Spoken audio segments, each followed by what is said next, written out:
You're listening to the Retirement Solution Podcast with John Hicks. Helping you solve the retirement puzzle. Welcome to the Retirement Solution with John Hicks. Here with John Hicks, I'm Jennifer Perry, and we'd love to hear from you here on the Retirement Solution Podcast. You can always drop us an email through our website at retirementsolutionradio.com. And 'tis this season, John, for a little overindulgence. So I thought we'd talk about my favorite food, which is, of course, chocolate. 1, 2, 1, 2, 3, 4. Give me a break. Give me a break. Break me off a piece of that Kit Kat bar. Wow, that might be the worst Kit Kat jingle I could have pulled there. Sorry, John. I think I heard one of my kids singing in the background. Was that her? My kids love Kit Kats. I do too. There's something about breaking them apart and eating them. But Did you know this? Did you know a lot of states charge a sales tax if you buy a Snickers candy bar, but not a Kit Kat? No, why on earth would they do that? Because a Kit Kat contains flour in it. Snickers does not. So apparently having flour as an ingredient classifies a Kit Kat as food, so states don't tax it. So that is confusing. That is super confusing. But I looked this up this week. This is absolutely true. And that's the thing about taxes, John. I mean, they are confusing. The different rules they have for what's taxed and what's not is just a little bit perplexing here. So confusion over a 75-cent candy bar is one thing, but confusion over your retirement savings and how that's taxed, that's a totally different ballgame, because we're talking about more than just a few cents here, right? Let me get this straight. So if I buy a Kit Kat bar in Tennessee, I might not pay as much as if I buy a Snickers bar in same said state? Correct. That makes no sense whatsoever. But what about state taxes and federal taxes upon those taxes? Does that matter? I don't that's even the whole point. know. But Yeah. see how confusing this gets? It almost makes no sense. But guys, and that's the whole point. Taxes are meant to confuse us. If you don't believe me, go look up your taxes real quick. Just go look. Not your personal taxes. Look up the tax code. All those pages that tell us exactly what we need to file. And you tell me how easy that is. Now, the last time I checked, and it's been a couple months, the last time I checked, there were over 74,821 pages in the United States tax code. This sounds like exciting Now, reading. let's be honest about that. So, do you think they make taxes difficult to understand for a reason? Yes. See, I kind of think they do. Now, does that mean they're being horrifying? No. Does that mean that if we understand tax laws and we spend time or we spend money crafting the right plan with the right people, then it's going to be in our betterment?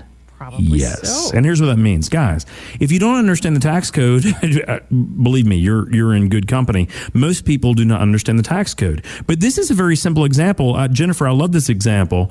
In some states, you pay taxes on a Snickers or not a Kit Kat. In others, you pay taxes on a Kit Kat, not a Snickers. In others, you don't pay taxes on any. And in some states, you pay taxes on all of it. Right? That sounds crazy. It's crazy. Yes. And when it comes to retirement finances, think about it. It works the same way. Believe it or not, when you think about it, if you're going to retire in the state of Kentucky, the state of Kentucky has a certain amount of state tax, does it not? Yes, we know Of course that. it does. But there is a Schedule M, which has been very beneficial for most retirees in the state of Kentucky.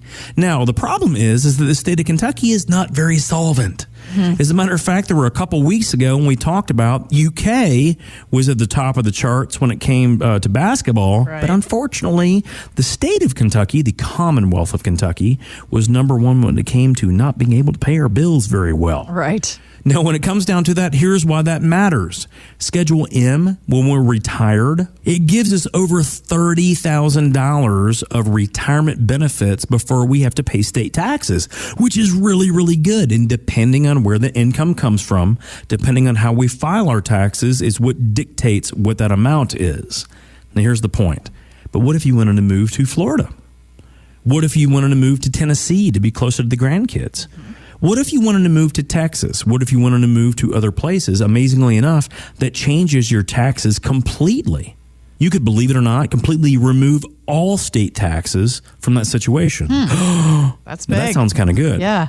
Here's the problem. When we're trying to figure out our finances when it comes to retirement, most financial advisors say one simple thing. You must consult your tax person, your legal person to figure out all this kind of stuff. And here's what the deal comes down to that. We have to figure out, well, what's going to happen if I want to move to South Carolina? What's going to happen if I move down to Tennessee or Florida or Texas? What happens if I stay right here? And I think that is one of the biggest problems with how the financial planning process works. At the end of the day, what we want to know is, can we truly be retired? And can we be better off by being in a place we're going to be in, or are we going to be worse off if we move closer to the grandkids? Maybe that would change our mindset. Yeah. And so in our firm, one of the things we've really taken great pride in is to try to bring in CPAs, try to bring in accountants to help our clients figure out, hey, what's really going to happen so that you don't have to outsource this, so that you don't have to ask Quicken Tax or TurboTax, because they don't got answers on this.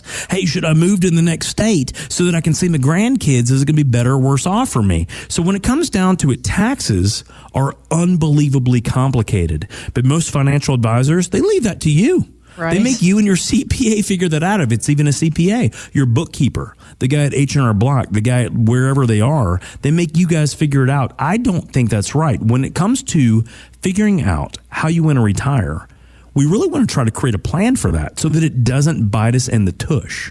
So when it comes down to this, I don't disagree that taxes are complicated. When it comes to retirement, the greatest thing about figuring this stuff out, because taxes are going to be the greatest expense we ever have throughout the course of retirement. So that's why we want to actually take another step toward getting that figured out. And don't rely on your CPA or your tax guy. Chances are they don't do that. What you want to find is a quality plan that's based on what you want to do, what you need to do, and what you can do to better your life as you go into retirement. Seeking out the retirement solution that works for you? Seek us out online at retirementsolutionradio.com. Financial professionals are not licensed in all 50 states. To find out if John Hicks is licensed in your state, please call 502-690-5635. J. Hagan Capital Inc. is not affiliated with nor endorsed by the Social Security Administration or any other government agency and does not provide legal advice. Annuity guarantees rely solely on the financial strength and claims paying ability of the issuing insurance company. By contacting us, you may be provided with information about insurance and annuity products offered through John Hicks, Kentucky Insurance License number 998827.